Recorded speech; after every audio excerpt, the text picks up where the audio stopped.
Hi.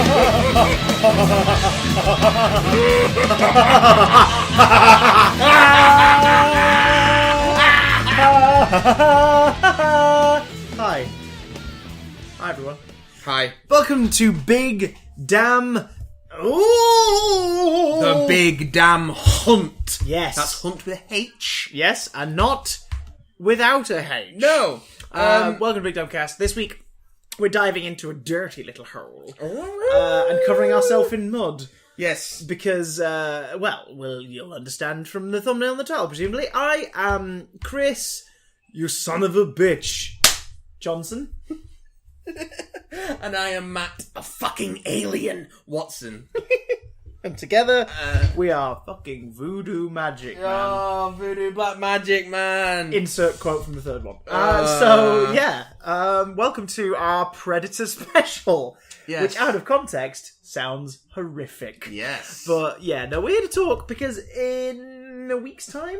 It'll be just under a week after this episode goes up, yeah. So 12th of September 2018 in the UK. In the year of our Lord, the Predator will be unleashed upon audiences once again, or technically another Predator, because there have been many adventures of the Predator franchise before, and it's no secret if you listen to this podcast that we absolutely bloody adore the Predator. We love the first film. We've got a big ass love for the second. Oh, I do like the second one. I don't think either of us have discussed the third much, but we did see it together, if I remember correctly, in the cinema when it came out. It's fine. But we're going to talk about that. We're going to talk about the two red-headed stepchildren of the Predator franchise as well. No, you're going to talk about the two red-headed stepchildren of the Predator franchise. We'll talk a bit about the comics. We'll talk a bit about the games. Basically, do we have to talk about episode. We have to, I'm afraid. Okay. It's a themed episode, Mother Lumpers. Okay. So stick around. If you are not interested in the Predator or you're not a fan of it, see you next week.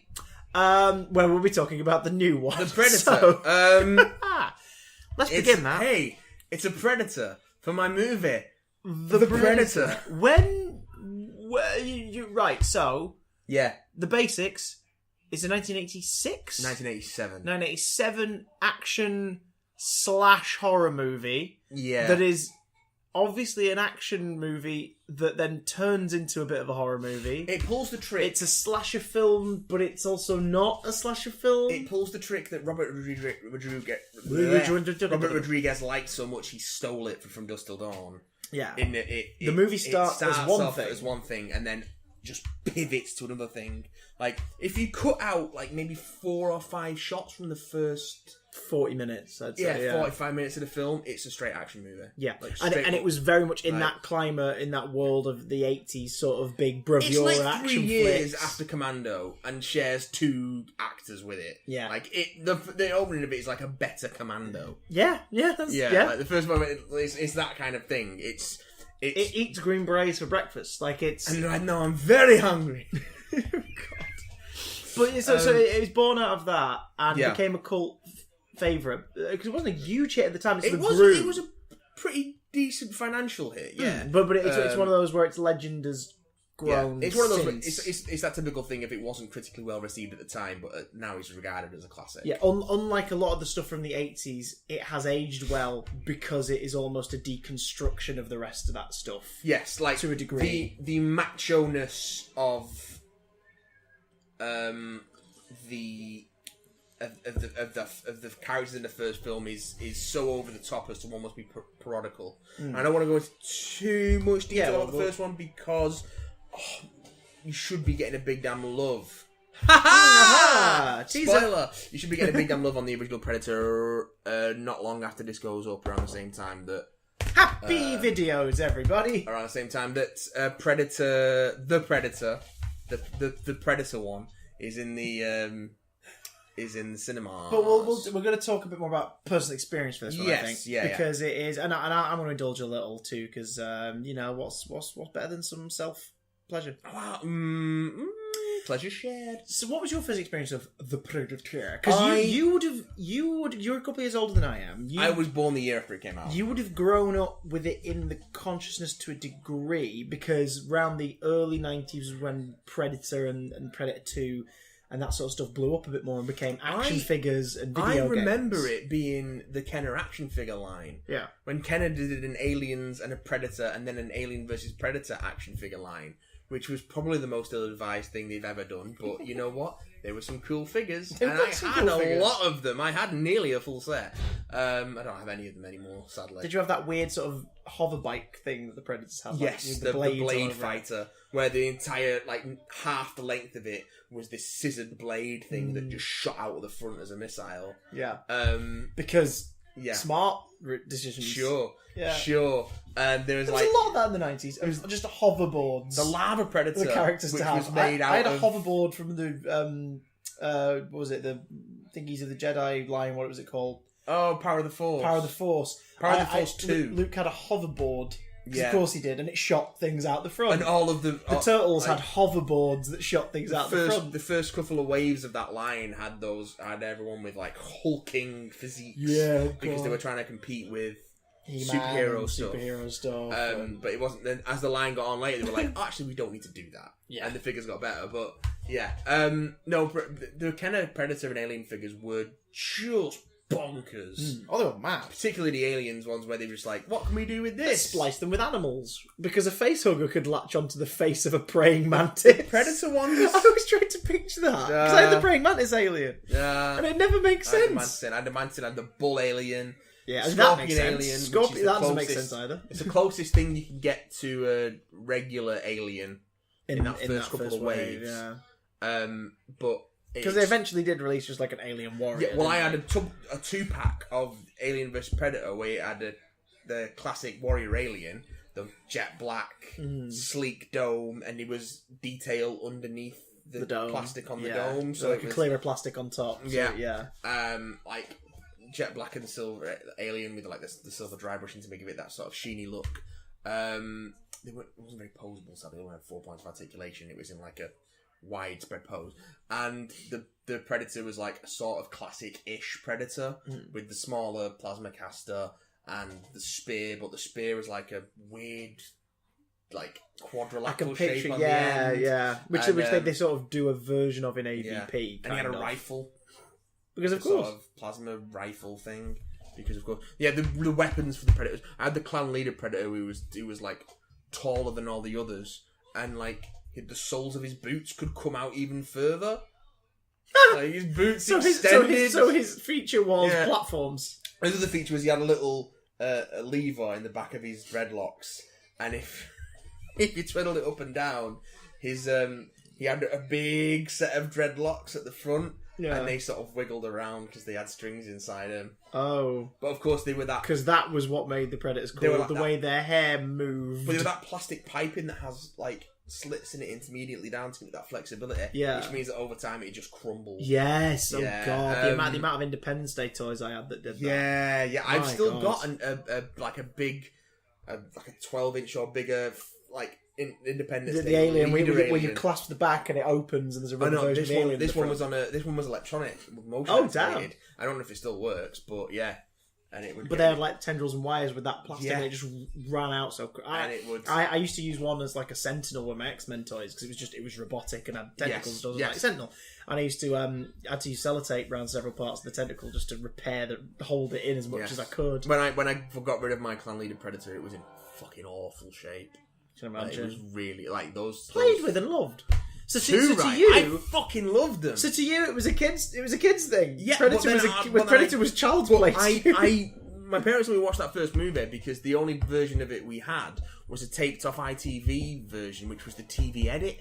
right, Which edits okay. a lot of stuff, a lot of the gorier stuff out, and also I think it started like 10 minutes in. It starts from like the choppers arriving. Like, No, it trims out must the have the bit beginning in the with the camp. ship and I don't remember it having the beginning because the very opening shot Predator is the starfield and then the ship. yeah, dropping which into the water. because doing a little bit of prep the other day, I was reading into it. That was never meant to be in there. The director believes that was inserted later. By it was the in the studio. script. Yeah, It but, was in the he, script, he but they didn't did want it like it was one of the last things they did. Who was it? John McTiernan. It was his second yeah. feature. Yeah, and then after this, he did Die Hard. Yeah. and it's like, wow, what's he doing now? Oh, Prison jail. Perjury. Yeah. Oh, good. But yeah, I mean, he had a great run on action movies. Oh god, yeah, like a lot of defining. A lot of defining moments in the genre happen in his films. Yeah, John McTiernan made some great action movies. And this goes Starting on with this. yeah, Because he didn't intend the spaceship shot. Apparently, that was put in afterwards by the studio. But I think because the studio had that thing of people might not realise it's about an alien, and it's sort of a shame because it is the only indication for the first 35 minutes, I think, that there is something else going on. Well, you get the heat vision shot. Yeah, you get the heat vision shot, but the first time you sort of see it wibbly is about 40 odd minutes in. Well, the first but even then, it's not like focused, is it? Before that, the first time you see, I'm going to use your Optimus sword to get an itch on my back. That's really annoying me. Don't snap it. Sorry. It's not a deep one. It's just really getting me, and I couldn't reach it. There we go. So thanks, Optimus. First time fans of the podcast will remember Optimus from last week's episode. Hey. After the spaceship shot, the first time you get the hint that this thing might not be human is when it's the heat vision sort of POV sequence through the destroyed camp. Yes. And then he goes to the scorpion that Max stabbed and crushed earlier, which is a real scorpion, by the way. So no animals were harmed in the making of this movie. But shit animals. Well... Like nasty little shit animals. And then you see it pick the scorpion up and look at the scorpion in the palm of its hand as it goes cold. And you see the outline of its hand and it's clearly not a human hand. Yeah. But of course it's all in this heat vision stuff. But like, had they not put the ship in, that would be it. That would be that would be your first indication that there is something extraterrestrial going on here. Yeah. And for some reason I remember when I first watched it, I was about 12. I was 12. It was the end of year 7 was when I first watched it. When I first watched it, the first time I watched it was the end of year 7 at school. Yeah. So it was 2003. And the DVD had just come out, the 2-disc DVD, which the inside cover of, and this always annoyed me, the inside cover of was Arnie on the front, like that famous poster. Yeah, it's the green one, isn't it? Green one, Predator right across the middle. But the outside wraparound cover is the Predator with its mask off. Why does this upset you so much? Because that was the first time I'd seen the Predator. And it was kind of shit. Because I was like, oh my god, that looks scary as hell. Later, I was spoiling. And then in the movie, it's played like a really cool reveal moment. It's not in any of the trailers. Yeah. The original movie. So when I saw it, so it kind of, it took that moment. I always feel it took that moment away from me a bit because of that. Considering this was its first release on DVD, so it was its first new media release in like 8-9 years. Do you know what I mean? Yeah, I suppose. It was sort of like, oh, cheers, guys. If you want to pick hairs about something, I suppose that's something you could pick hairs about. Little slimy spiky hairs sticking out the top of its giant forehead. Oh man, it's such a cool design though. But it was in year 7, and a friend at high school, we finished, it was like a half day that last day, and we went to the Chippy. I went back to his, and he got the DVD as a present. Yeah.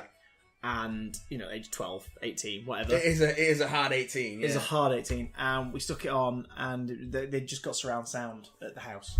So it was...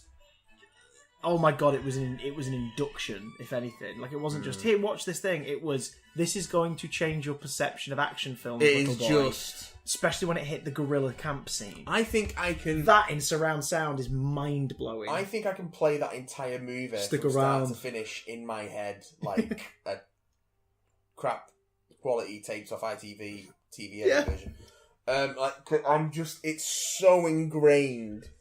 All the moments, all the ridiculous one-liners and the stupidly quotable dialogue, and you always have to do it in the Arnie accent. Well, of course. Or the accent or whoever's speaking, like... Jesse the Body Ventura. Fuck me. Sorry, Jesse the Mind Ventura. As it's like, you hit, man, you're bleeding. Ain't got time to bleed. But then that moment where the guy with him just looks at him, he's like, alright. Yeah, it's just okay. Bunch of slack-jawed faggots around here. This stuff will turn dropping the F-bomb. This stuff will turn you a goddamn sexual tyrannosaur. Just like me. Yeah. You're like, I kind of want to see you die. Yeah. But you're also entertaining as hell. So entertaining. So I hope you stick around longer. Because that's the thing. The film does not start with any indication that you are... Because that's the thing. It plays with tropes. Oh, yeah, absolutely. The movie begins and you have your basic premise... it's what is it? Dutch, which is Ash's character. Yeah, Ash's character, Arnold's character. It's an army rescue team being sent into a unnamed South American country. Yeah. To apparently rescue some hostages. Oh, Alan Dutch is what I'm saying. And Carl Weathers as Dylan, who's the CIA operative. He's great in mission. They're all great in this. The reason they got John McTiernan wanted Carl Weathers is because they wanted like a really solid actor for Arnold to play against in a lot of the scenes. Because this was still in that era where everyone was like, he's a big bankable name and a star. Yeah. Thing is, he's acting his balls This off was on in the upswing of his meteoric rise to household name. Red Letter Media recently did did a a what do you know? review of Another site doing a retrospective about a thing that's coming out. You're going to see a lot more in the next 2 really weeks. annoyed me when I saw that, because it's like, oh, of course they did one. But they pointed out that Arnie's making a lot of acting faces in this. Not he's not working calculated, his ass off. but he's at this point. This is where he's learned that a lot of acting comes from the eyes, and your expression and that your eyes showing exactly how you're feeling. Yeah. And it's not hammy at all. It's just when you watch, watch Commando, which is great, and he's great in it. And it is an entertaining, so campy. Camp action flick. It's so watch campy. Commando and then watch this 3 years later, and it's like, yeah, he has improved vastly as a performer.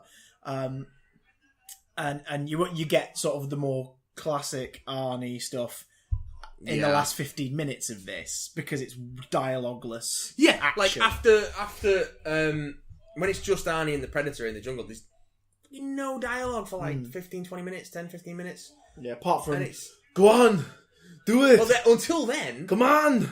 Until waiting for? Until that moment where he Kill takes his me. mask off and he's like, "You're one ugly motherfucker." There's no fucking dialogue. No. From the moment if that line makes an appearance in the new one, I'm going to shit myself with annoyance. You're one ugly motherfucker, because it appears in Predator 2 and the Predator in Predators with diminishing effect every time. Diminishing return every time. In fact, they take the mick out of it in Predator 2, so it sort of feels alright, because you go, you're one ugly, and then it cuts him off. Yeah. But it's like, no. Like, no, don't tell me that every time this species interacted with Earth, someone said that. It's getting stupid now. Yeah, it's getting stupid. Yeah. But it's the acting and everything from the top is really interesting, because again, it's played up. To go back to the whole warping of the tropes, it's played up like you have the helicopter, you have the chopper scene early on. There, everybody's going in. They're going in to be dropped off, and it's. Here's your crew. It's like, here are the guys you're going to spend this action flick with, folks. All getting off the helicopter. Yeah. One of them might die, but that's okay, because the rest of these fellas, they're going to pull through. It's played like a straight action movie. By the middle of the film, you realise, nope, what we've just seen is the scene where the teenagers are getting together for the party. Yeah. Like, we've just been introduced to our victims for the movie. And that first big action sequence where it's the attack on the camp. They just don't know they're the victims in this movie. You get that first big action sequence where it's the attack on the camp, and there's all bravado, and they're just gunning people down. That was what the stunt work on that was done by the guys who did the A-Team. You can tell. Which is why it's just people on fire, falling over. In a good way. It's awesome. Because it establishes that the team we're with are this unstoppable force. Oh, they are ridiculous. And the only reason it's like, they've come in and they've done the mission. There's only one person they've managed to stab. There's only one person there. Okay, but wait, hang on. They're not with the military team that went in. Yeah, and then they realise that something's going on. Well, the moment they realise that something slightly... The first hint you get that something slightly weird is going on is when they find the bodies of the Green Beret team. Mm-hmm. Jim Harper. They find a helicopter. The helicopter that's been shot down, which they think is the helicopter that's got the hostages in, and then they find a bunch of Green Berets who've been killed and skinned and strung up in the jungle. And then Arnie eats them for breakfast. Yes. When I first showed Lucy this movie, it must have been 2007, 2008. And it was a night where my mum and stepdad were out. Yeah. So we were sort of not babysitting, because he was still 12, but we were babysitting my younger brother. Yeah. So it was me, Toby, and Lucy. Keep it an eye. We'd been given some money to get a takeaway. So we ordered a curry. It was lovely, and we were like, right, oh my god, let's watch a film. And we were like, the Predator, let's watch Predator. Because I think I'd finally got the DVD by this point. Oh, yeah. I remember in the 2006-ish, 2006, 2007, W.H. Smith did a thing where they had a lot of Fox DVDs, and it was 2 for £20. Oh, yeah. And I specifically targeted the 2-disc special editions in that deal. Oh, yeah. Like, I ignored the 1-disc. So I was just like, get this bang for your buck. Yeah. So that's how I originally got the 4 Alien movies and both Predators. Yeah. And I was really chuffed with it. It was like, yes, get in. So we'll crack open Predator and we'll watch it. And Lucy was like, okay, it's not gross though, is it? I was like, how do you mean? She was like, we're going to be eating. I don't really want to watch anything gory. It was like, no. And I genuinely was like, I was going through my head because I'd seen it at least twice by this point. I was like, no, there's nothing gross. Like, there's you are a liar, exactly. sir. No. I wasn't, honestly. I just, because to me, I was thinking, all right, an arm gets lobbed off later. There's some bleeding. No, it'd be fine. And then you get to the reveal of the Green Berets. Yeah. And she just put a spoon on and went, oh god. And I went, oh yeah, there's that. I just suddenly remembered, oh yeah, there's skinned corpses. Yeah, there are there's that. flayed bodies in this movie. Yeah, a dude gets his She still brings it up to torn this out. day. Like, Yeah, if she says, we're not watching that during tea because it might have something gross in it, and I'm like, I don't know if it does. She's like, I'm not trusting you. No, on this you one. can never trust I'm you like, no, again. honestly, it was genuinely a mistake. And you couldn't write it. Like, it was just perfectly timed. Like, oh yeah, there's that. Also, that sequence is heavily edited in the TV version that I used to have to I take can off. imagine. I bet you just see like a bit of the arm dangling and shit. Yeah, or something. basically. Yeah. And But again, that's the first indication that something really brutal is happening here. Because these guys aren't just dead; they're strung up and flayed. also some fun edits that aren't in the TV version. Oh, go on. So when after Hawkins is killed, the Shane Black character, he's the first one to get killed. Oh, no more vagina jokes. I know, right? And you get that shot. They can't find his body, but you get that long tracking shot following the trail of blood up through the jungle. Yeah. And then it finishes on his body. Yeah. Just hanging there, bleeding down. It cut before you got to the body. It just followed the blood up. Oh, that's almost more effective though. And yeah, in a way. And then the one that always sticks in my mind is because it's I knew it was such an egregious edit. It was such a weird edit that I knew that wasn't right. Is when Dylan gets his arm blown off. Yeah. What happens in the actual film is he gets his arm blown off while shooting, while firing. Yeah, while firing, and then his arm's twitching, so he keeps firing the gun. And then he's like, oh, and he manages to pull himself together and get the other gun he's got in his other hand, and while the Predator tries to flank him, and he starts shooting at him, and then the Predator comes up and it stabs him with its wrist blades and lifts him off the ground, and you get that, and then it cuts back to the others far away, and they hear him scream. They hear the scream echo through the jungle. Yeah. In the TV edit, it was a hard cut from the shot of him getting hit by the laser blast to them hearing his scream. Oh, so in the TV edit, him being shot in the arm is him dying? He's being shot... Well, you see it from the side. Yeah. Of course. Of course. Right, so he gets shot by the cannon and dies. Yeah, and then... But it doesn't... Screaming. And even as a kid, I was like, that doesn't match up. That doesn't match up. Something's weird there. And it wasn't until I saw the full version of the film when it came out on DVD years later, I was like, His arm good. And which I think is such a ridiculous moment. It is, but it is played so sort of like a slap in the face that it doesn't come across as silly. Yeah. It comes across as terrifying. It's like, oh, there is some authenticity in that cast as well, because both Jesse Ventura and Richard Chavez... Jesse the Body Ventura and Richard Chavez, who plays Poncho, were both Vietnam veterans. Ah, well, yeah. Richard Chavez was in the army, and Jesse Ventura was a member of the Navy underwater demolition teams. Damn. So yeah, they brought some authenticity to it. Do you think he's ever punched a Meg? Probably.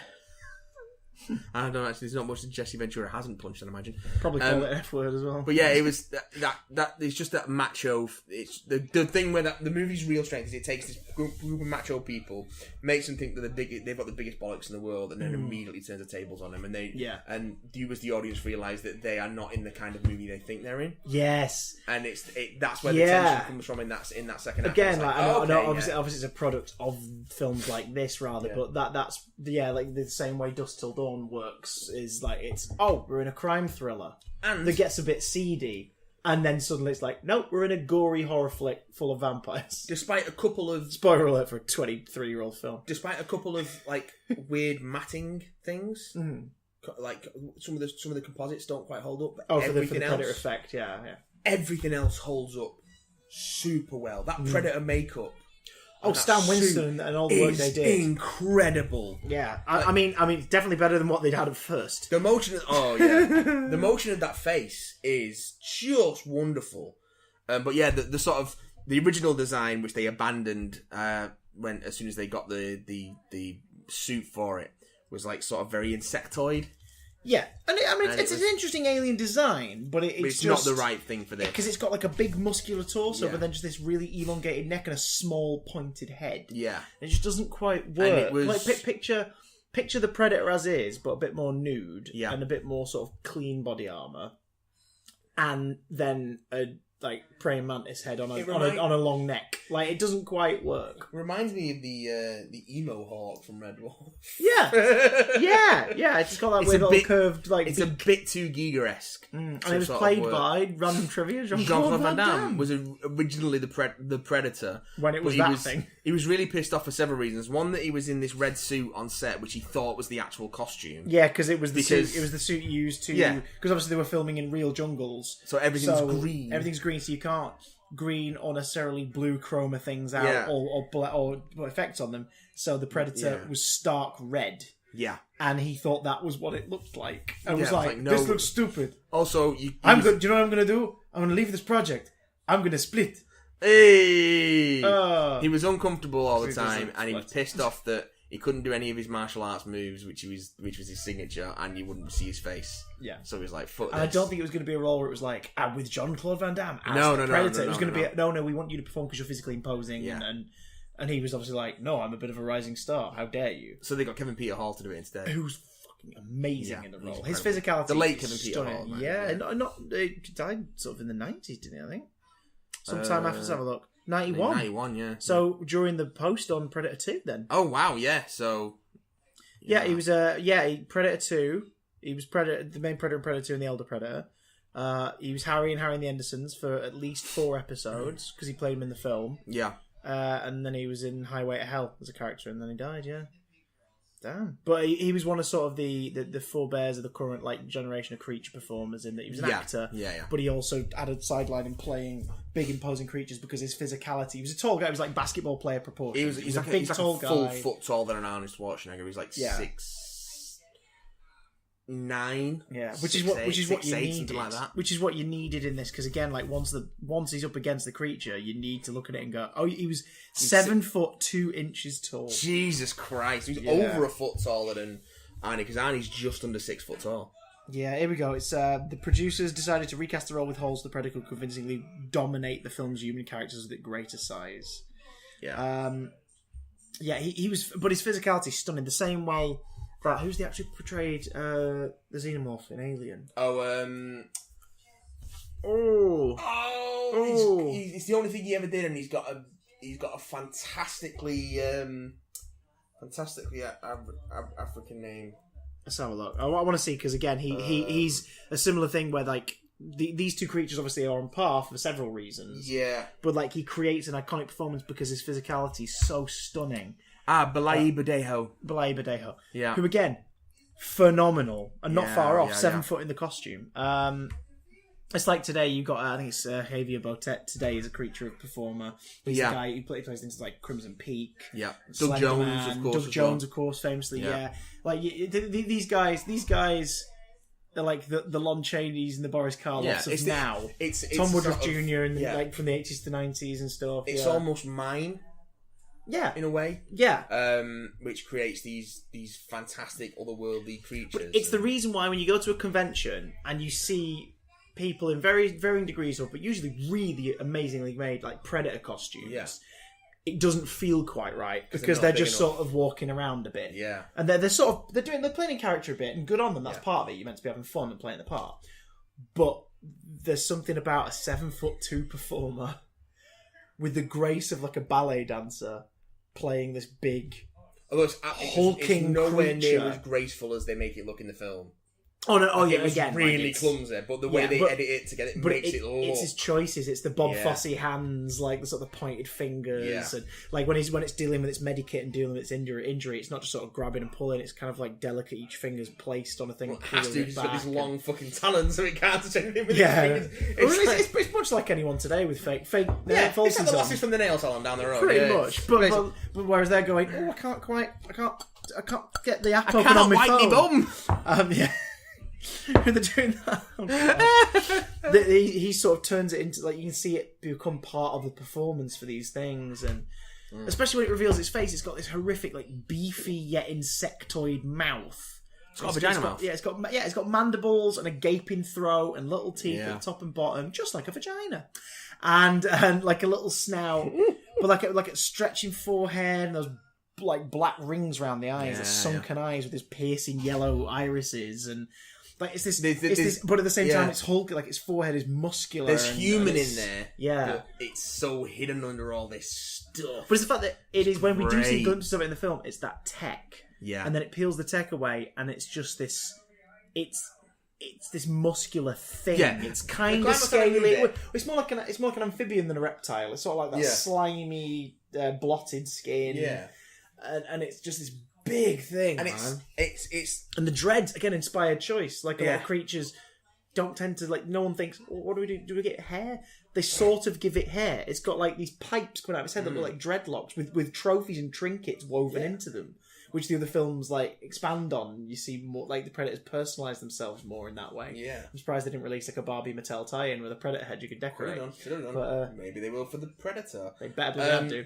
But the thing.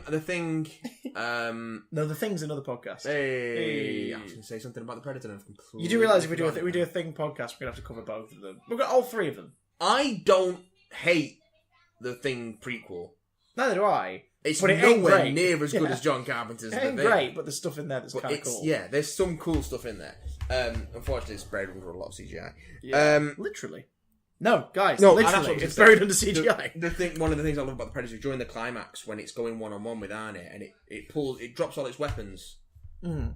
And it just peels them away. It takes all its technology, it takes all its advantages away, and then it just fucking smacks him around. Yeah, and he gets one hit in. Yeah, and he gets two hits in. He hits it with a log. Everyone else has been taken out by plasma casters or a giant blade. But he's like target thing. And this guy's giving me a run for my money.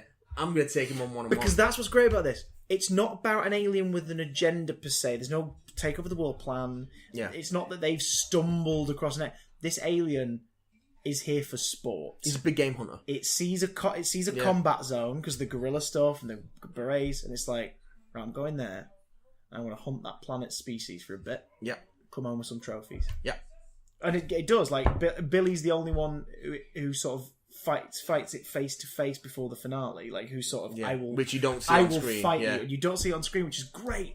Because he's the only other one by that point. You're like, yeah, I'm kind of with him because he seems like the only other together guy. No one is scared in that unit until Billy's scared. Yeah. And then when Billy's scared, they're all like, oh, fuck. Yeah, because he's just... I mean, that point, who plays Billy? Sonny Landham. Sonny Landham. The late Sonny Landham. Who was so crazy, they would only... The insurance company would only let him be hired if they had a bodyguard on set and following him like all the time. Not to protect him, but to protect everyone else from him. Because he was just a temperamental guy. He's fucking nuts. Oh, which is weird because his performance is so still. In the film. You see him in interviews and he is like slightly manic and a little bit unstable, but in that movie he's so stoic. I mean that means it was a really good performance. It was a really good performance. Oh my god. Because he's great again, and he's the one who sort of he drops everything. He grabs his biggest Bowie knife, just cuts his chest open, like it's that declaration of like, mano a mano, like we're going to fight. Like I'm going to fight you for as long as I can to give them a chance to run. And it turns out to not be very long. Not very long at all. But then he's the only, again, they point out in the review, he's the only one who it then sort of spends time with the trophy. Yeah, he takes his skull and spine and cleans them both. And you just get that and you're like, so the Predator's like, it's that whole thing of, it's that respect system, it's that honor system. Yeah. It's like, he was a worthy opponent, I'm going to treasure this, like, this trophy of my victory. So it's just like, cut, grab, rip! In one go, just rips out the entire spine and skull. I'm like, fucking hell! Yeah.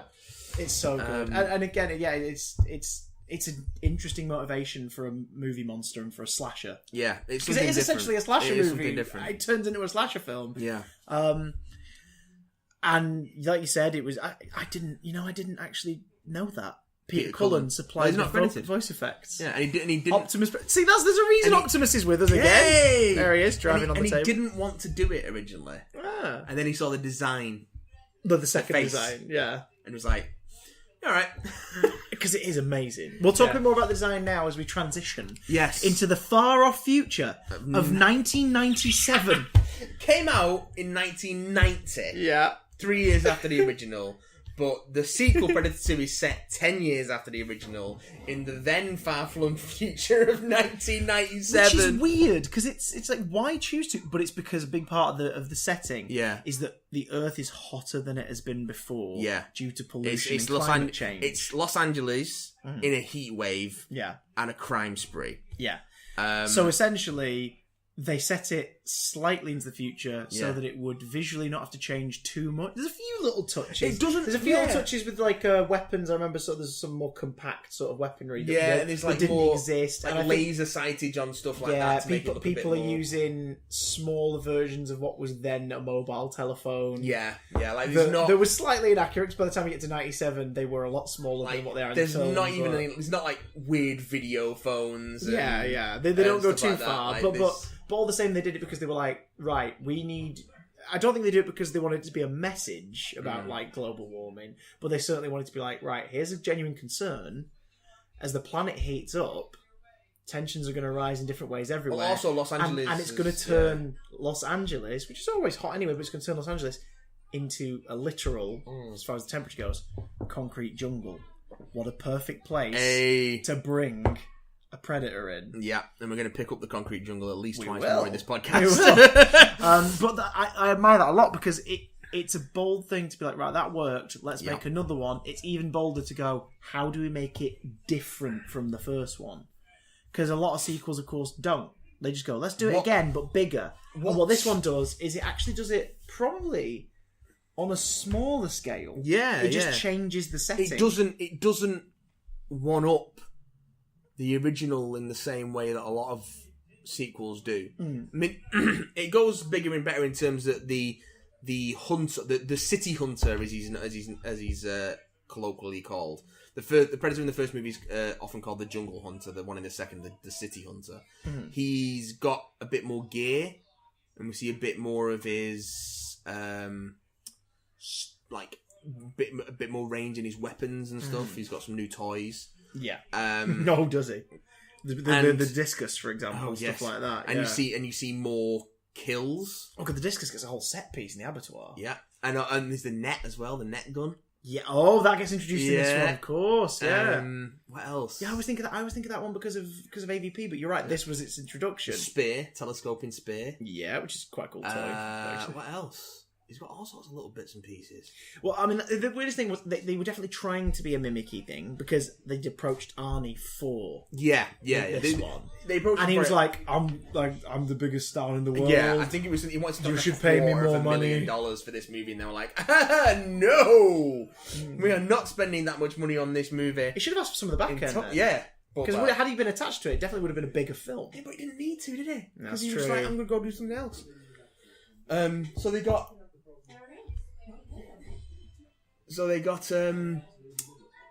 whatchamacallit? They got Danny Glover of all people. Not exactly known for the Lethal Weapon movies, but not like not a known action star. Yeah, he's not like whacking Arnie on your poster and doing that kind of thing, because that would sort of denote some form of extreme shift, as it were. But it's a left of field choice. It's like going, right, the star of your first movie is freaking. I'm looking for John Hurt. Yes.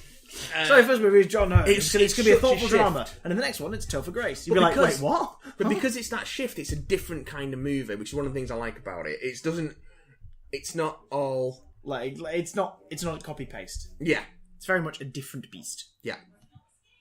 Add to that the gang warfare stuff.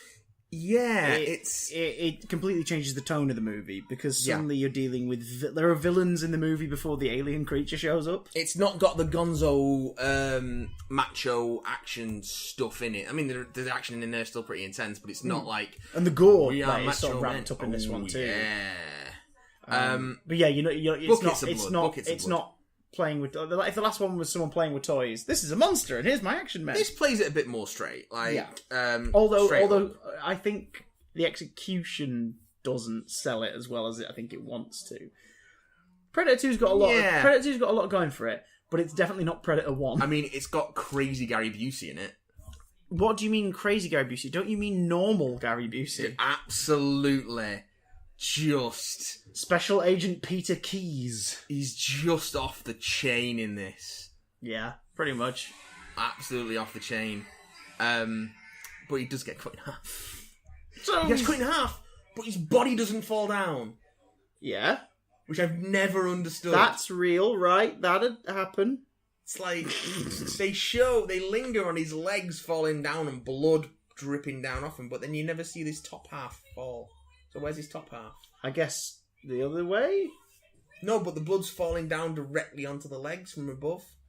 Was he hanging on or holding on to something at the same time? And his body, rigor mortis just kicked in, so the body's just locked in position? So what happens is, it's the warehouse scene. Yeah. Where he's got it cornered and his agency want to capture it. Yeah. Because it's a fucking alien. The Otherworld Life Form Task Force. Yeah, well, you know.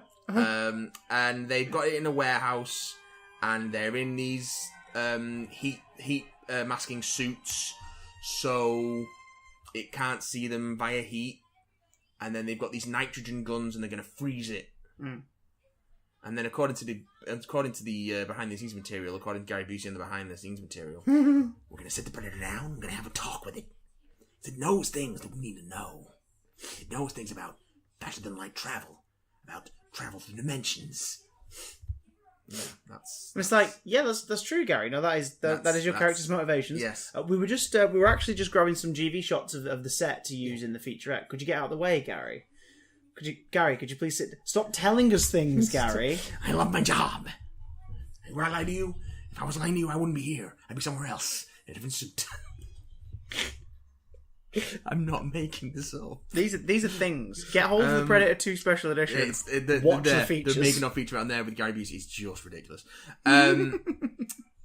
So yeah, they go into this warehouse. It's a slaughterhouse, isn't it? It's all the meat.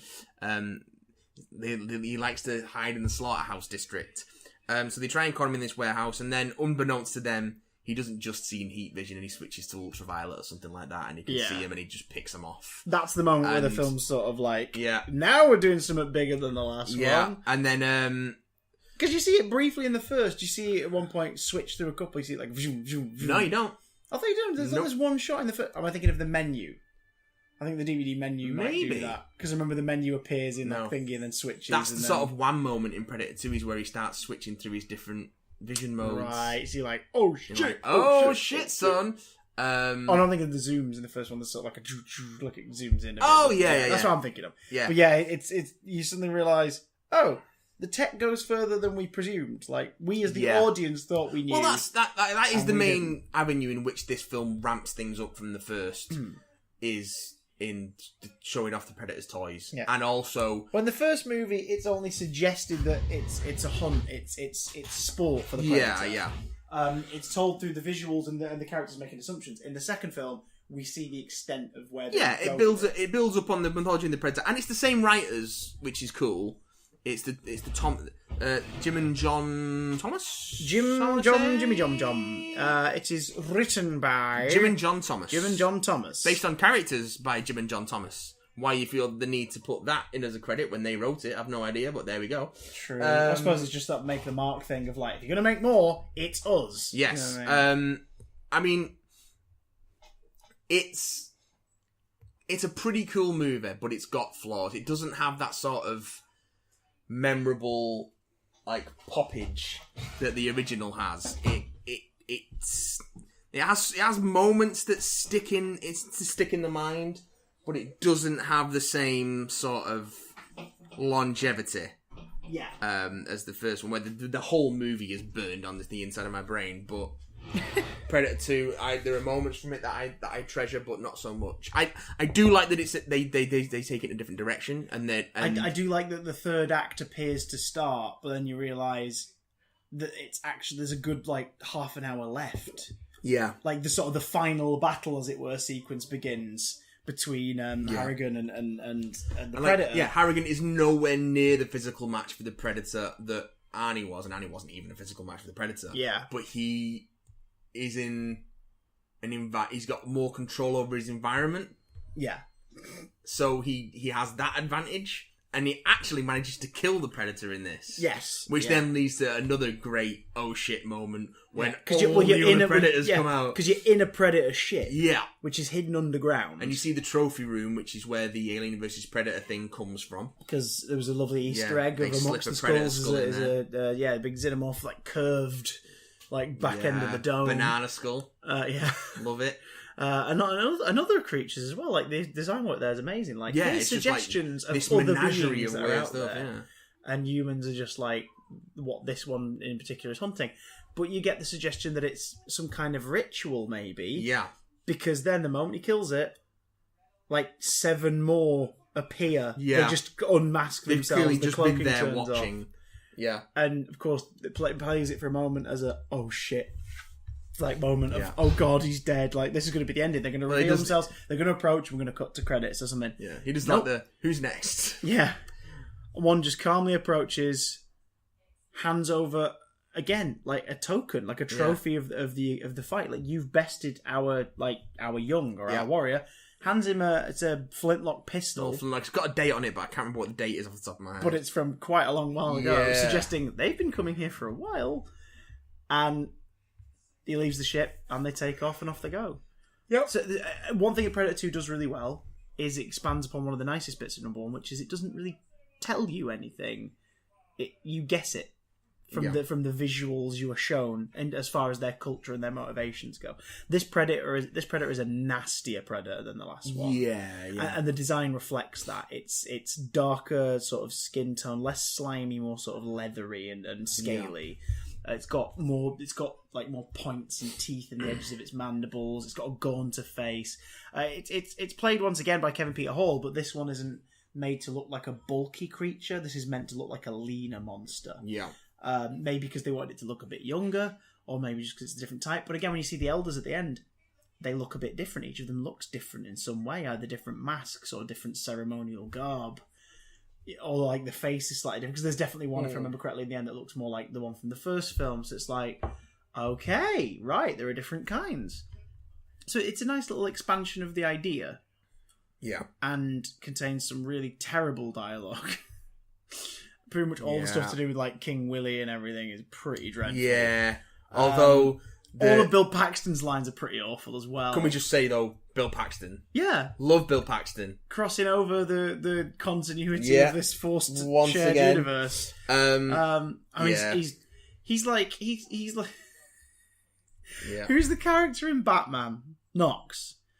Paxton. Oh Paxton plays Jerry Lambert, and he's like crap Knox. Yeah. Like Knox is sort of annoying, but he's annoying on purpose because it's part of his like trying to get under the skin. Lambert's just annoying. Lambert's just annoying, and it's like, oh god. He does go out fighting though. I'll give him that. He does. That's true. He's a brave soul. So did Knox nearly. Yeah. He tries to save Vicky, and then he dies. No, he's not dead. No, he plays it, doesn't it? Because he like goes down the barrel, the front of the car, and everything. Oh god! But then at the end, he's there at the press event. It's like, oh, he made it! Yay! Speaking of made it, the Predator franchise did survive because this one bombed, didn't it? Like financially, it was not well received. Critically, it was not well received. It bombed, but the Predator franchise survived because of the video games, the comic books. Yes, let's talk a little bit about the Wilderness Years. The Wilderness Years and the end product of the Wilderness Years before the series returned proper. So Dark Horse got the license for Aliens and Predator and a bunch of other Fox stuff, and immediately made a bunch of comics off them.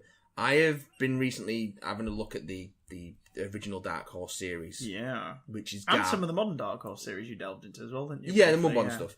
But it's garbage. Yeah, I can imagine. The first one is Predator Concrete Jungle, which is the first miniseries, and it's so... Great title! Great title. Boneheaded. It is a sequel, straight-up sequel, with Arnold character, Dutch Schaefer, from the first movie, his older, almost identical brother, who is also massive and presumably originally Austrian, but blonde, blonde. Yeah. He just happens to be a New York detective, and then he gets sort of caught up in Predator stuff when there's a Predator in New York. But it also ties it back into like, oh yeah, Dutch disappeared after we took him into custody. We don't know where he is, and the general from the original Predator is in it, and he's like, yeah, I don't know where Dutch is, but we've got a task force that's supposed to take these things out. And it's just Drek. And it ends with like... So... Fucking not Dutch takes, like, goes AWOL from the NYPD and, like, goes to Central America to try and find his brother. To thinking, he might be back where everything went down. And then it turns out it's actually a trap by this organization luring the new predator in, and the new predator comes in and not Dutch kills it, and then that pisses not Dutch but totally Dutch kills it. For some reason that pisses the predators off, and they because what law? Yeah, I know, right? And it turns out there's been like 4 or 5 ships hovering above New York, and then they get really pissed off that he killed this hunter, and they start firing, like they just start attacking. I'm like, alright, that makes no sense, but okay.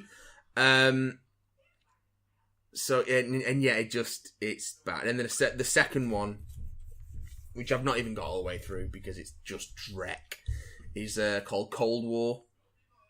Is it called Cold War? Cold War? I think it is called Cold War. And Rings it's, a bell. it's,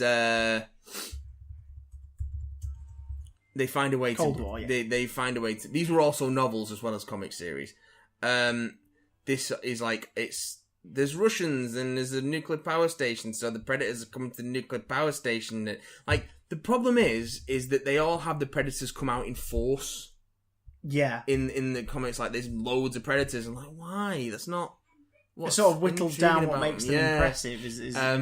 So it's just not interesting. Also, there's been a fucking ton of Predator versus insert superhero here comics. The most fun of which is probably Batman versus Predator. They are terrible, but they're fun. I read Batman vs. vs. Predator 3, which is Batman, a sequel to Batman vs. Predator 2 in terms of expect you to have definitely read that one to get I've it. only read the first one, and the first Batman vs. Predator is pretty fucking great. It's pretty great.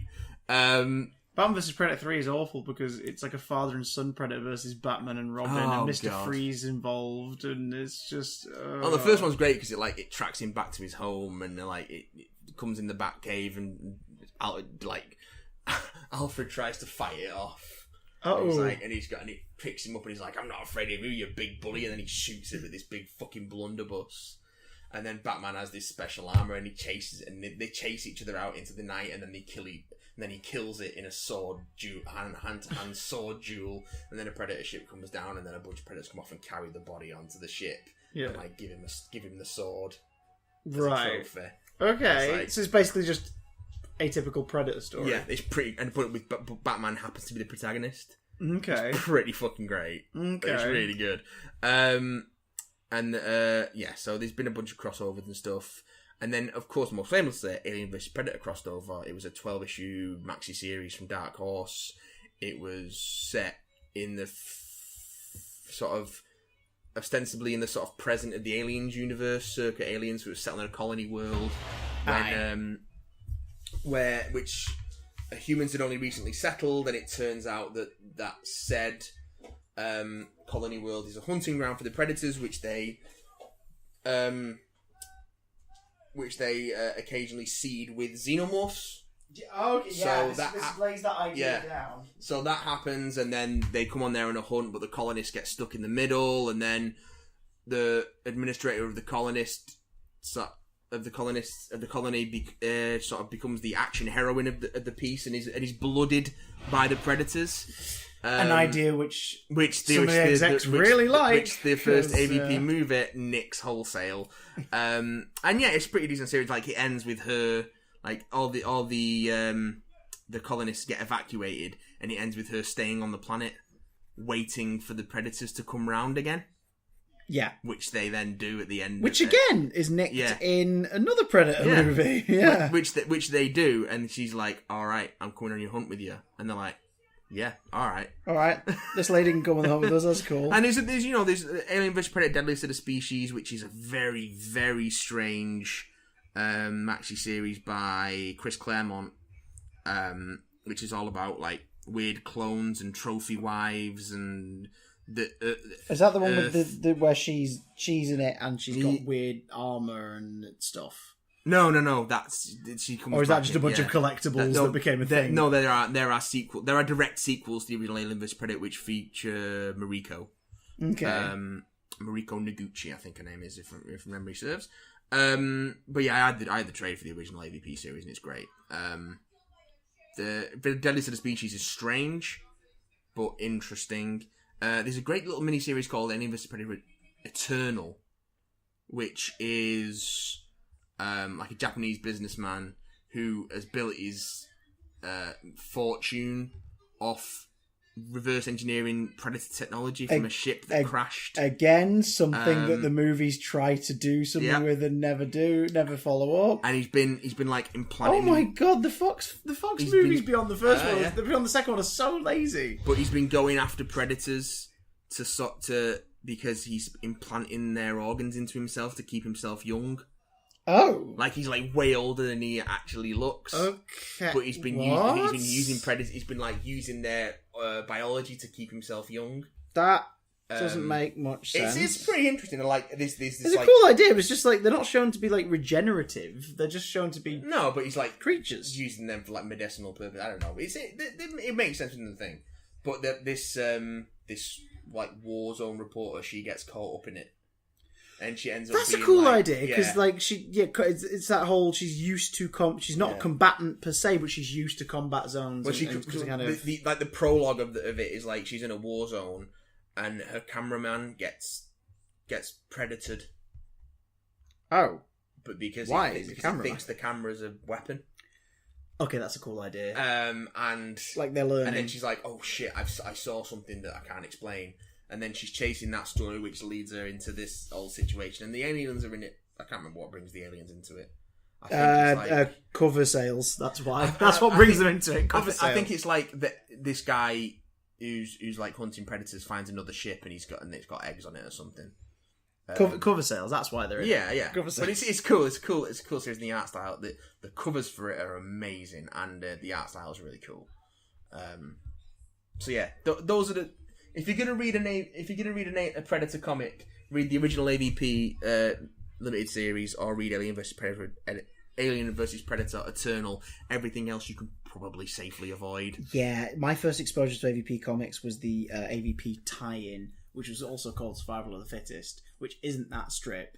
It's a small book. Okay. It's set after the events of AVP. Oh, what? The film, and it's not great. Like it's really, really stupid. Before we talk about Predators, the most recent Predator sequel. Yeah. Let's talk briefly about AVP. Yeah, what happened when they were like, we've got a property that makes money, we're not doing anything with it. Let's do a thing. And also during the rise of comic book movies in the early 2000s, when more comic book movies were coming out now. Like Elektra got a film less than 2 years after Daredevil came out. Like everyone was trying everything. Fox have been trying to get an Alien vs Predator movie made. Since Predator 2. Since, yeah, like, off the back of Predator 2 in the Dark Horse publishing the comic was what was like, got some of the Fox execs being like, oh yeah, we should do an AVP movie. And, scripts for it have been bouncing around for years. The video games ran with it. There was a couple of really good PC games that sort of run with the idea as sequels to Aliens, but also bringing the Predators into it.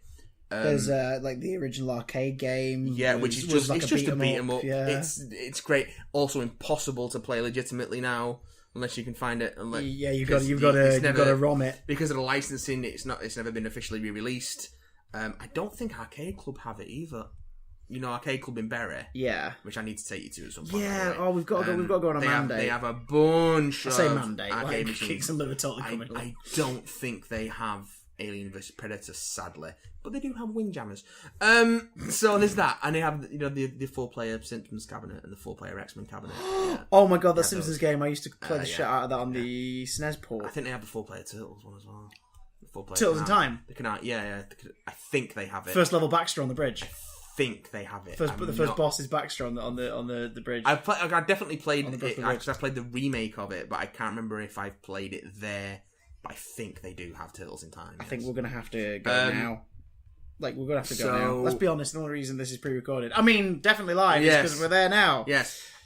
But yes, so the video, the two PC games are really good. The I played 2007 Extinction PS3 one. I've not played Extinction. That's the strategy one, isn't it? Yeah, I played that on the PS2. Yeah, that was fun. That was interesting. It introduced me to a lot of different alien types and stuff. The PS3 one was 2010. 2010. Because I've got the steelbook of that. I played 20 minutes of that and was like, yeah, I don't need to play any more of this. Yeah, it's one of those where it's like, it's fine. The second PC one the story really mode's terrible. Because the first PC one is basically just a string of vaguely interconnected missions without any real narrative. And you play as either alien, predator, or marine. Yeah, Whereas, which the strategy one's kind of like that as well. Like you pick which camp you're working with. Yeah. Guys, here's the thing: marine is always the interesting choice. Yes, because you get to face off against alien The stuff. second PC one takes the same narrative, and you play through 3 different overlapping sections of it as you zip through marine, alien, and predator. So you get to be all of them. If you want to get the whole story, you have to play all 3 campaigns because they all overlap. So you could but they start don't out, tell exactly the same You story. could start out choosing to just play as one. Yeah. Or you could back and forth and just make note of when you played as each one and try a different If one you later. wanted to, yeah, you could do that. But Okay, that's pretty cool. Yeah, and it's actually got a proper narrative and in-engine cutscenes and stuff, and there's some really cool ideas in it. Like there's the main sort of facility setting, the lab facility where all the alien stuff is happening, which ends up going bad because of course it does. It's isolated cells that are suspended over a chasm. So if there's a breach, if there's a breach in one of the labs, they just drop one of the cells that's breached. So you have to be careful of sin, basically. Well, no, because it's like the cells are like big prefab units. But it's the complex is a series of those suspended over this chasm, so they just drop it if there's a breach in one of the sections. Like the scientist who is running the project is like part synthetic because he had a alien embryo in him which was stillborn. Oh shit! So That's expanding the mythology in an interesting way. They've used that idea in other places as well, but they do that with that.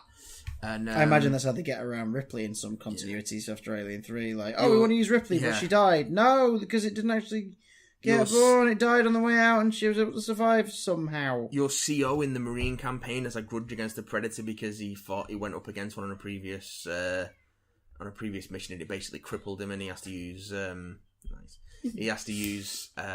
like cybernetics to do anything, basically. That's a cool idea. It's all stuff like that. It's the second PC one. Because that's the thing, you don't want the predators. It's hard to find. You don't want the predators to have too much character themselves. What makes them interesting is the fact that they are mysterious, but you also don't want to kill them off willy nilly because that removes the threat. If I remember correctly, the second PC one, the predator you play as is the same predator who took down the Marine character's CO. So they have a grudge match. Okay, that's so I think he's good. like the final boss of the Predator campaign or something. In like power Cripple Man, ridiculous like that. Probably in a power loader. It's been ages since I played it, so I could be misremembering it, but that's as I recall what it is. So I don't misremember. What? Unfortunately, the AVP movie by Paul W.S. Anderson, 2004's the director who's only made one good film in his entire career. And this is not it, but still. It's not it. It's Event Horizon. I have a lot of love for this movie, not because it's good, and not even because it's so bad it's good. It's not even like, it's not bad enough to be so bad it's good, and it's not good. It hit me in the sweet spot in my teens where I was really into creature effects and behind the scenes. Yeah. And that stuff is what stands out about this movie. And I have the 2 books for both, the book for both of these films. The effects work in both the AVP movies actually is pretty great. Although you can only see them for the sequel if you look at the book. God. But anyway, so AVP, and also it was in the comic book boom, it's more action oriented, and the first actual throwdown between a predator and a xenomorph is pretty great. Not in a 2 titans, because the thing is, these 2 titans meeting was never going to be good. It works on the page, it works in video games, in a movie it's just dumb. Yeah.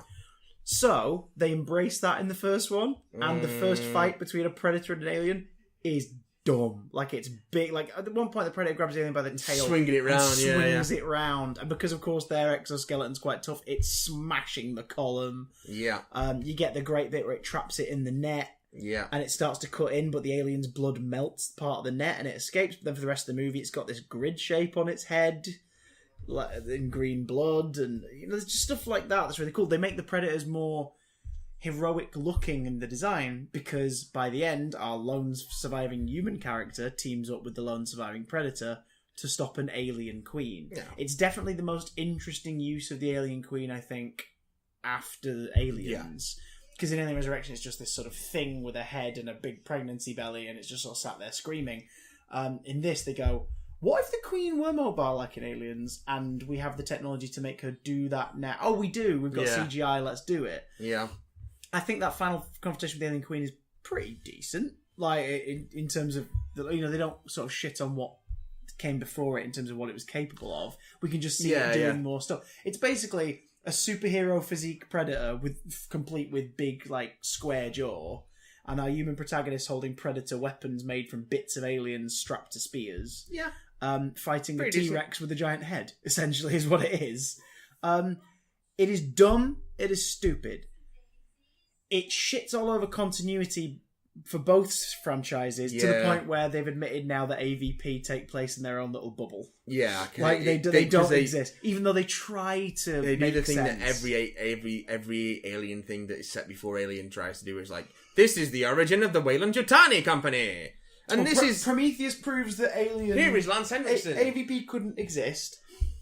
Lance Henriksen as early Weyland, I think, works okay in AVP if you can buy the idea that one of his Weyland. If you can buy the idea that one of his ancestors, his descendants in Alien 3 happens to look like him. You can I can buy that, fine, whatever. Yeah, I can buy that, yeah. But it also means that the first robot would be based on the original Bishop, which doesn't make any sense because it's like, why? What? This is like hundreds of years before. Like, why? Why would it? What? You just wait until Apple We've unveils discussed Steve Jobs' Android. Oh, God. You'll be laughing out the other side of your face then. Literally, because it'll have punched it off because the robots will take over. Yes. But yeah, it's the whole, we've discovered something in the Arctic. We're sending a team to go down there. I believe it might have some alien origin. Let's go. And then when they find it's a dormant Aztec pyramid in the Arctic, because of course. It's not Aztec. It's Aztec themed. It's a predator pyramid. Because the idea is in this movie, the predators in their adolescence, they have these designated hunting grounds where they will hunt and learn their learn their skills. Again, and is nicked from the AVP comics because the thing that they like to hunt specifically is the xenomorph because they can contain it. They basically get like 3 or 4 eggs in a pyramid or a room or whatever, or like a valley. They know it will infect the creature or sacrifice that they use. Which is that's one thing I was like, well, that's kind of against them, isn't it? Like, they're sacrificing a species to create an opponent. I suppose. But it's also because that's the only way you can fight an alien is you have to make one. So, I guess. And the aliens are like an ultimate kind of thing to fight as an induction to being a hunter. Because it's like, this thing is pretty damn deadly and it's definitely going to kill you. So, if you can kill it first, then fair enough. We will give you your dues. But that's also shown a bit in how, even though these predators are bigger and more macho looking, more action figure looking, they also have more equipment than any other bloody predators ever had in any of the other movies. Well, yeah, because you've got more armor. Up, yeah, because they're not grown ups. They're not confident, and they're up against something with acid for blood. So there's design stuff that I'm like, okay, all right, fair enough. The giant blades are unnecessarily comedic, but like, fair enough, okay. It's not great. It's a really good stick it on while you're making tea and you're half-assed paying attention to it sort of film. Is it though? Yes. I have completely because it's also PG-13. That was what it pissed is me blood. off as well. Like there is blood and there is alien gore in it. Like there's a bit where an alien's face is lopped off by a predator blade. And you just see the head slide off. Yeah, because this was the era where every film was doing that, and also Paul W.S. Anderson fucking loves that trope. He does. So there's plenty of alien gore, but it's PG-13, which means obviously the creatures can't do what they're best at. Yeah. The certificate goes up to R, and originally I think it was an 18 for the UK release, but went back to 15 for the Blu-ray, because I guess they must have just reassessed it. Hang on. I know it was released as a 15. Was it 15? Yeah.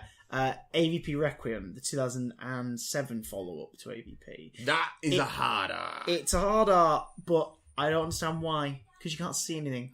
There's one sequence where you're like, oh, that's why. and it's the most unnecessarily inserted grotesque thing ever. Yeah. So unnecessary. There are some neat ideas in Requiem. And all of the ideas.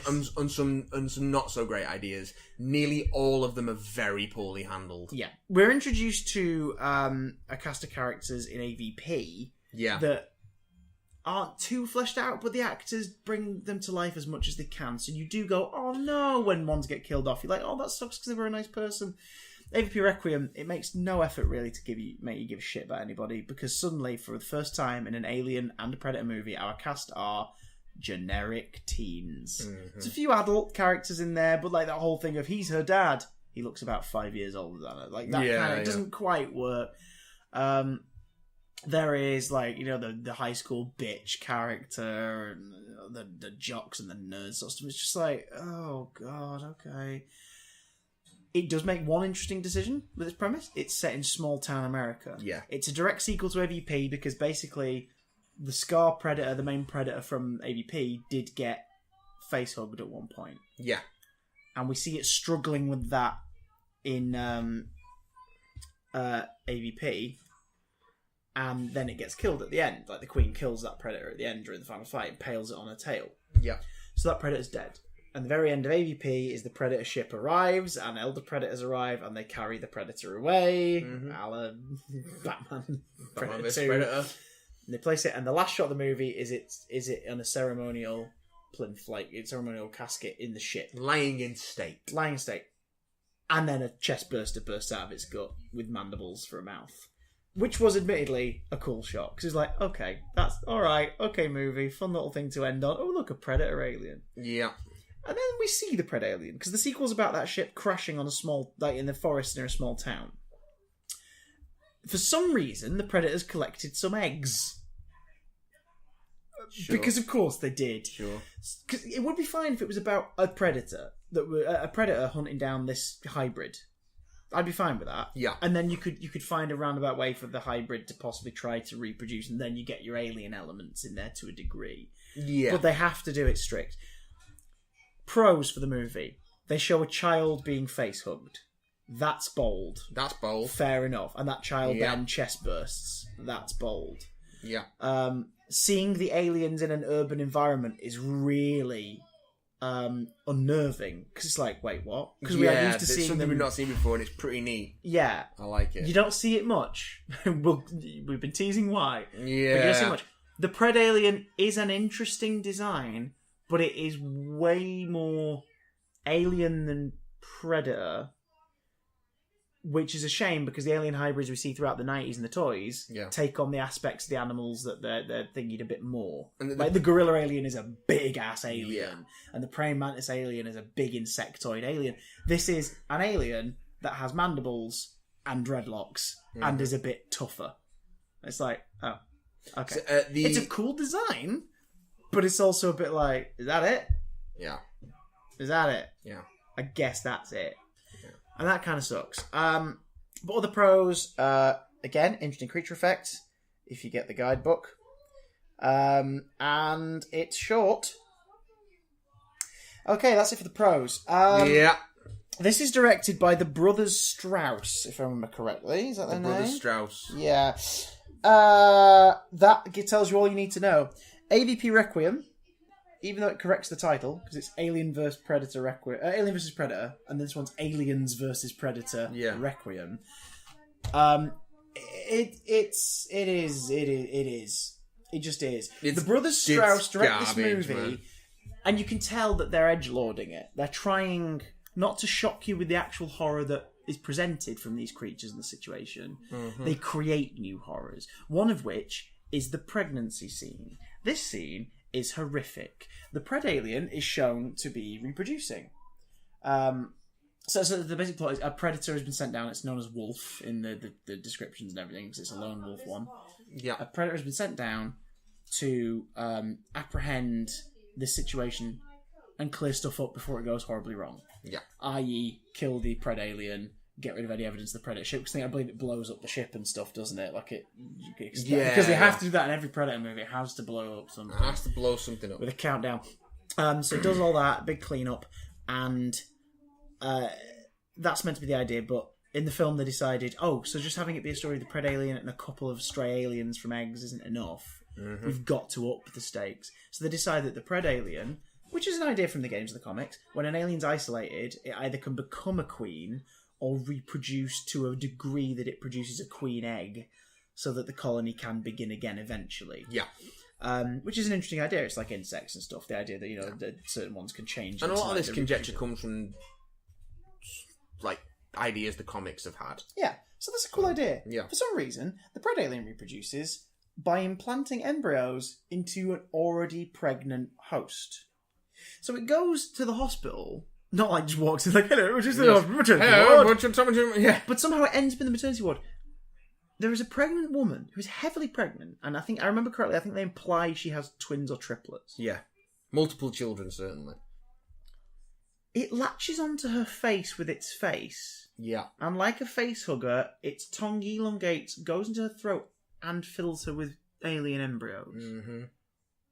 But it's implied that they sort of eat what's inside her as they come out. Yeah. Which is not something the aliens have never done before anyway. Well, like, never done. They've never been about eating. So... Nope.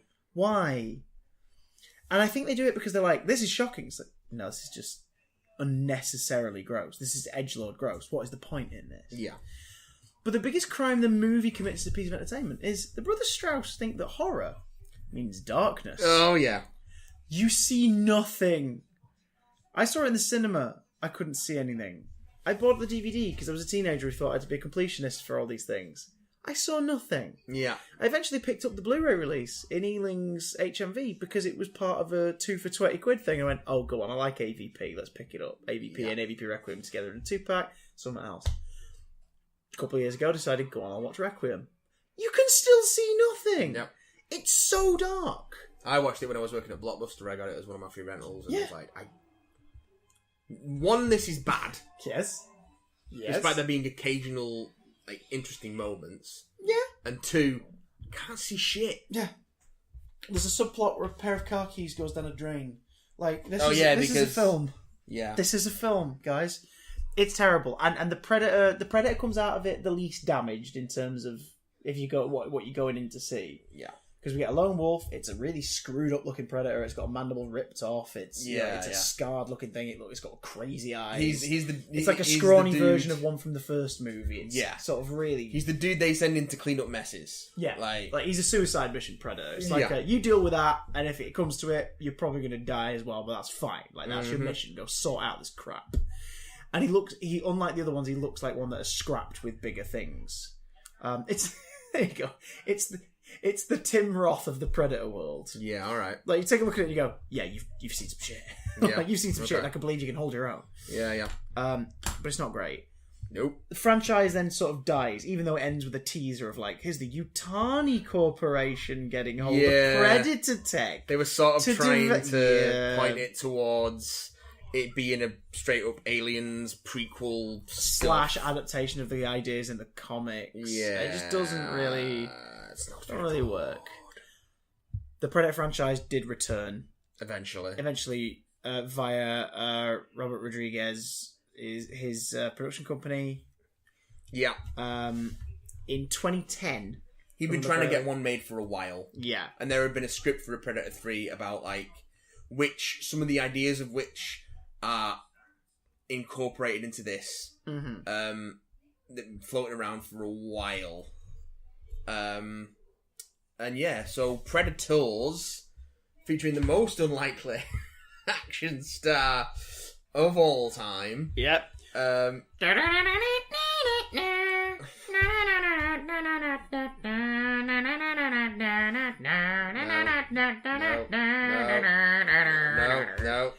Yeah, that's right. We're going on a Brody quest, ladies and gentlemen. Because, believe it or not, when they were like, right, we need a grizzled action star for this show, the name that came to their minds was Adrian Brody. Now, Adrian Brody is a fantastic actor. He's many things. He's a bon vivant. He's a savant. He's a man who looks like a human rat hybrid, and not necessarily in a scary way. Hypocrite and toady and inebriate. You know, he probably would have been an excellent Thenardier. Master of the house. He really would have been a good Thenardier. Probably would have been a great Thenardier. My God. But yeah, he's So Adrian Brody plays Royce, because of course, if you're a badass, you only need one name. You only need one He's name. a former US Army Special Forces soldier turned mercenary. Fair enough. Apparently, he'd been blown away by Predator when he was asked to be part of this, and he viewed his role as a challenge because he wanted to bring a complexity to the character that would contrast with Schwarzenegger. So a character with more on his plate, but at the same time visually would contrast. So he understood the appeal of, okay, this is different. But it does feel weird because the movie rides on it. Now, we're an ensemble movie that toward the end he's the one who sort of sticks out and is the lone survivor. Fair enough. But the movie from the beginning is like, here's your badass action hero, guys. Yeah. And it's like, Now, the plot of Predators is simple. Yep. A bunch of people wake up mid-airdrop above a jungle. Like, the hell's going on? Yep. Once there, they all realise that they are all in some way... They're all in some way bad people. They're all from military background or stuff who have gone another way, or they've all killed people that they regret. Either way, they all feel like maybe they're being punished. Like they are good guys who've done some questionable things, or they are good guys who've become pretty bad people. Apart from one guy who's just a doctor. Yeah, he's just a doctor. And they surmise even, that we're here to be, like, something's after them. They're like, we're here to be hunted. Someone's picked us. This is a game. We're here to be hunted. It's a game preserve, yeah. It's a game preserve, and we're the prey. There's a doctor here to patch us up, to keep the game going as long as possible. Yeah. We need to work together. And of course, it's the classic thing of, like, everyone's butting heads, and they don't, and they lose some people early, some in horrific circumstances, this and the other. But it becomes apparent as it's going that the thing that's after them is powerful, and there may be more than one. Oh yeah. And not only that, it's got a tracker dog, these tracker dogs, and essentially it's Predator in reverse to a point. Like, it's the same plot as the first one, but it's not a Predator's come to Earth to hunt. And it's Predators are going, oh, we're going to bring prey to our preserve, because it becomes apparent as well. This jungle's been made to be like something we can survive in. Yeah. This is not our world. It has its roots in an idea for Predator 3 that floated around for a while of Danny Glover and Arnold Schwarzenegger's characters from the first two movies being used as competitors in like a gladiatorial arena by the Predators. Yeah. And yeah, it's a pretty neat concept. And it mostly works. Yeah. I remember us watching this it would have been Hammersmith. Yeah, we saw this together, yeah. And coming out of it and going, yeah, it's pretty good, man. All right. It's pretty good. This is a pretty good Predator movie. It's not, again, it doesn't have... It's got some interesting... Minor spoilers, folks. It's got some interesting stuff in it. More depth than the original, but still doesn't. It's almost more... Even though there's more going on, and they do a bit more to flesh out the characters, it just doesn't feel as rounded as that original. I don't think you can connect... I think what they're trying to do is so that when characters get killed off and stuff happens to them, you feel bad. Yeah. But the thing is, because we only saw them in this setting, and we only saw them as grizzled and acting badass in front of everybody else and being agitated, you don't connect with them, you don't empathise with them easily. Yeah. But they do bump it up. Like, for example, Alice Braga is Isabel, who's a sniper for Israeli Defense Forces. She failed to save her spotter during a mission and feels that she's been brought to the alien planet as punishment and to seek redemption. She's pretty great, and the way they utilize her character in the story is they sort of make it seem like, oh yeah, she's the one with a bit of a moral compass here. Like she realizes she's done some bad shit, and she wants to prove herself right. She wants to look after everyone else. Do you know what I mean? Yeah. So that she's kind of the only hero in the group until sort of Royce is forced to also, work alongside her and cooperate. Yeah. Yeah. Because you've got all the characters. Walter Goggins' character is, sort of creepy, racist, rapist, murderer man. Yeah. Walter Goggins' character, basically. Walton Goggins. Oleg Tagtarov, Russian commando. He's the Russian one. Yeah, okay. So again, sort of bit of a hard ass and stuff. Louis. He's the minigun guy. Chang Chien is Hanzo, who's a Yakuza enforcer, which again makes for a different sort of interaction with the Predator. That's kind of interesting the way they do it. You get that sequence where you get to see what could have been with the Billy Predator duel that happens off screen in the original Predator, where you see him go mano a mano. Well, not mano a mano because that's hand to hand, but you see him go 1-on-1 with a Predator with a samurai sword. Yeah, which is again like this is different. Yeah. Mahershala Ali was in it. Again, he's sort of short-lived. Him and Danny Trejo sort of get a bit less to do, but it's like you believe that these guys are tough guys. Like the film doesn't fail in that. It's more that it's just like, okay, this is sort of the same. I mean, to the point where it's reinforced. At one point in the movie, Isabel, I think it's Isabel. So it's Wikipedia. Isabel talks about how she's heard of the Predators before.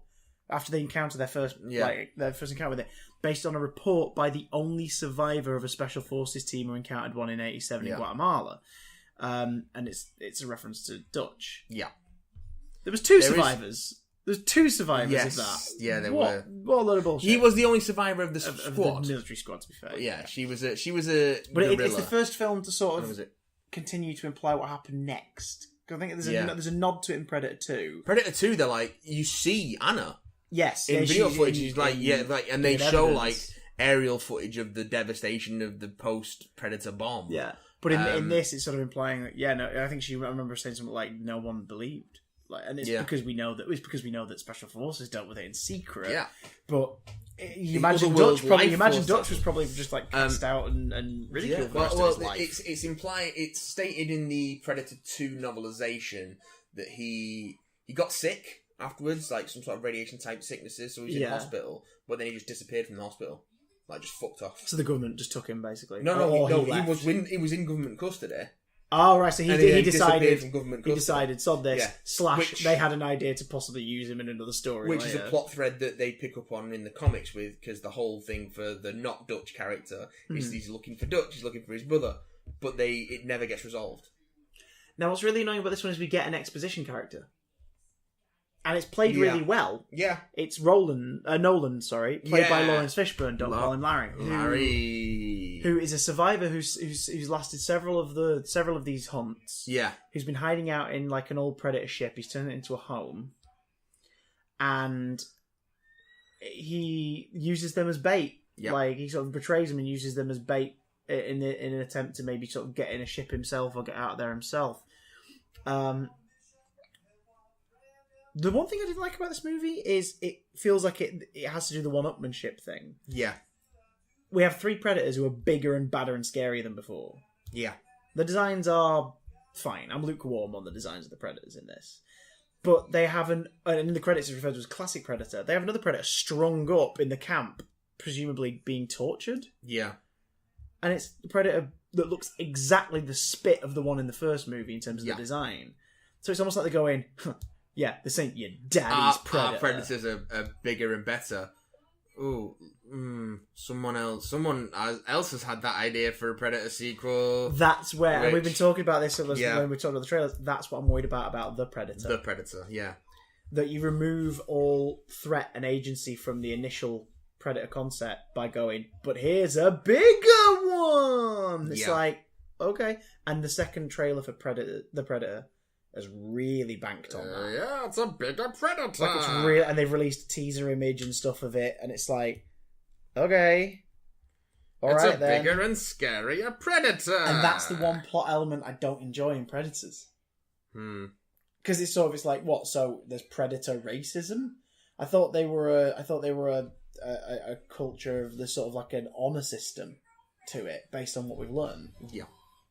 So for them to be like, oh, these smaller ones suck ass, it's sort of like, oh, really? And in the new film, it looks like the bigger one may be a subject of genetic tampering. So it's not just like a race thing or an evolution thing. Does the Predator need to get bigger and scarier to be scary? No, but they did it. They did it, and they're going to do it again. Predictions for the Predator, Matt? Yeah, saucy minx. Going to be voiced by Topher Grace. I think it's going to be who I think gives the best performance in. He's great in Predators because the twist with his character is really neat. Is interesting and he revels in it. And they also do a vocal effect with him because someone's hallucinating. That I'm like, oh, Venom. Yeah, but actually saying scary things. Yeah. Before I will say the thing about Predators is it's both its greatest strength and its greatest weakness is that it was clearly made by huge fans of the first movie. Yeah. For huge fans of the first movie, and it falls into a couple of fan servicey traps here and there. But for the most part, I think it's great. At least they didn't bring Dutch back, which is there's a alternate ending script floating around for the Predator for Predators. Which Robert Rodriguez has both stated was it was an early idea that was quickly abandoned, and he's also said that it was a deliberate red herring to sort of weed out script leaks. Oh, okay. But he said both of those things, so who knows? And it's an ending in which after Royce and Isabella survive, because the movie ends with them waiting on the planet, knowing that there's going to be another fall of hunters at some point. And they're going to ambush them and take a ship. A predator ship touches down, and a bunch of classic style predators come out, and then their leader comes out, takes the helmet off, and it's Dutch. So sequel bait for a future story. Yeah. So basically, the idea is that Dutch is now leading a clan of predators. For what?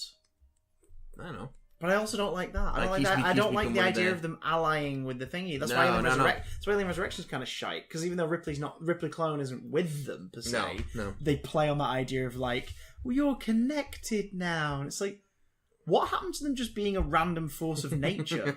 That's frightening. Do you know what I mean? But whatevs. Predictions for The Predator. The Predator. Keegan-Michael Key will get all the pussy jokes. Yes, and there will be lots of them because Shane Black wrote the script. Yeah. I think they are. I'm not saying it's gonna happen. Oh. But I would not be surprised if there is some sort of Arnold cameo with a couple of lines towards the end or something.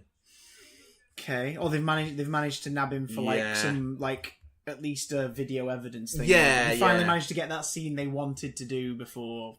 Sort of thing, maybe. And I would not surprise me. This is set. I think they said it's set between Predator 2 and Predators, which implies that Predators is set slightly in our future. I just thought it was just set now. Because Predators, I don't think is given a specific, but based on the task forces everyone's working with, you can sort of surmise it's relatively more or less modern, present day. Okay. I think it's going to be at least as good as Predators. Yeah, I think the problem is with this as a franchise is that first movie was so unique. Yeah. To its time and to the genres it plays with, that any sequel feels like a comic book continuation. The problem is giving the Predator another motivation that isn't just I'm hunting dudes. Every time they try and do that, it never really works. I don't think. Well, it's because the honor system was fascinating. I think the more you expand on it, the more you are unfortunately demystifying which is what makes it interesting in the first place. And the comics fall into that trap, particularly the later Alien vs Predator stuff, where they give the species a name. They use Yuata.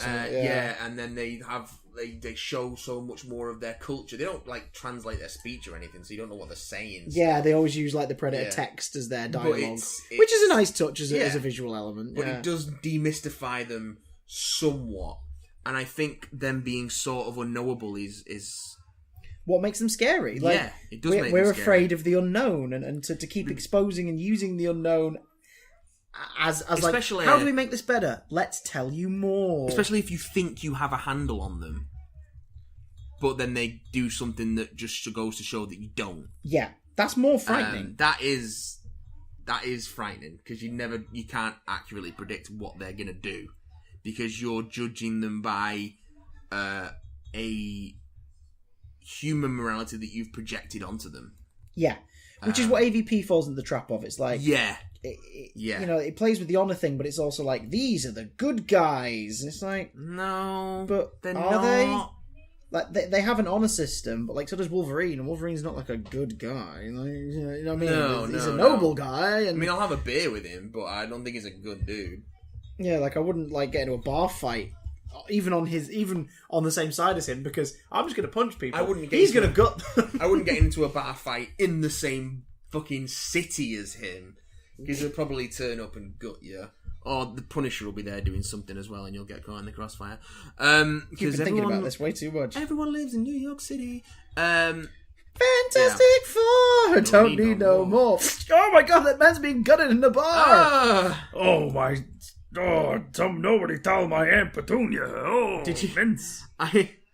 His famous catchphrase, oh, mince. I was watching a Patrick H. Willems video on Blade 2 and why it's so great, because it is great. It is pretty great. It's a Guillermo del Toro movie that happens to have Blade in it. And he was talking about how Marvel should put Blade in the MCU. He's just have Wesley Snipes' Blade pop up in a Spider-Man movie. Like, have a weird non sequitur moment or like a post-credit scene where, like, Spidey's chasing someone into an alleyway at night or something, and he turns around and it's a vampire. And then Blade comes out of nowhere, kills the vampire, and he's like, yeah, there's a different world going on here, kid, you don't know about. But stay out of it. And that's it. No, because that means that Blade Trinity's in the MCU. And I don't think anyone wants Wesley that. Snipes is Blade, but he's not the same Blade. Yeah, he is. But Matt, he dodged his taxes. Listen, Let's not employ him. I don't think you understand what I'm trying to tell you. The thing I'm trying to tell you is that, you know, despite all the advice to the contrary, despite everything that is telling you not to, yeah, some motherfuckers are always trying to skate uphill. And let's hope that that's not what Shane Black's doing with The Predator.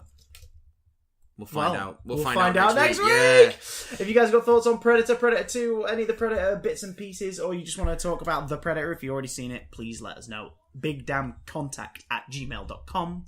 You can email us there. Hey, a Predator. From my movie, The Predator. You can tweet us at BigDamCast. You sometimes catch us on Twitch at BigDamStream on twitch.tv/BigDamStream. Yes. And until next week, I'm just glad that we didn't want to say get to the chopper. Fuck's sake! No!